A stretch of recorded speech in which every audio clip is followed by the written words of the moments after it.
दुसऱ्या दिवशीही संभाजीनगरच्या नारेगावात पाडापाडी ही सुरूच आहे। नारेगावात रस्ता रुंदीकरणाच्या आड येणाऱ्या शेकडो मालमत्तांवर बुलडोझर चालवला गेला। कालच्या वादानंतर आज मनपा पथक हे अलर्ट मोडवर आलेले आहे। संभाजीनगरमध्ये अतिक्रमण विरोधी कारवाई ही सुरूच आहे।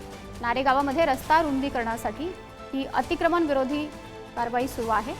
बुलडोझरने पाडापाडीचं काम हे सुरूच आहे। तर रुंदीकरणाच्या आड येणाऱ्या शेकडो मालमत्तांवर पालिकेकडून बुलडोझर चालवला जातो आहे। शेकडो मालमत्तांवर ही कारवाई केली जाते आहे।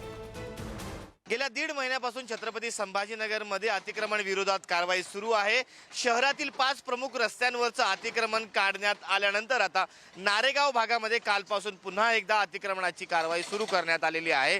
काल सुमारे 200च्या जवळपास जी अतिक्रमण होती ती काढण्यात आली होती आणि आज यानंतर पुन्हा दुसरा दिवस आहे कारवाईचा आणि जे नागरिक आहे ते स्वतःहूनच आपली जी अतिक्रमणित भाग आहे तो या ठिकाणी काढून घेताना पाहायला मिळत आहे। काल किरकोळ वाद देखील झाला होता, त्यानंतर पोलिसांनी सौम्य लाठीमार देखील या परिसरामध्ये केला होता। त्यानंतर आता संपूर्ण परिसरामध्ये शांतता आहे आणि लोक आपली जी अतिक्रमित ज्या मालमत्ता आहे ते काढत आहे। सध्या या नारेगाव भागामध्ये 30 मीटरचा रस्ता केला जाणार आहे। एकूण या ठिकाणी मालमत्ता ज्या बाधित आहेत त्या 242 आहेत, त्यामध्ये निवासी मालमत्ता 10 व वाणिज्य मालमत्ता 179 आहे। तर अशा एकूण मालमत्ता या परिसरामध्ये आहेत। शहरातील इतर भागांमध्ये देखील अशाच पद्धतीने अतिक्रमण विरोधातली कारवाई केली जाणार असल्याची माहिती महानगरपालिकेकडून देण्यात आली आहे।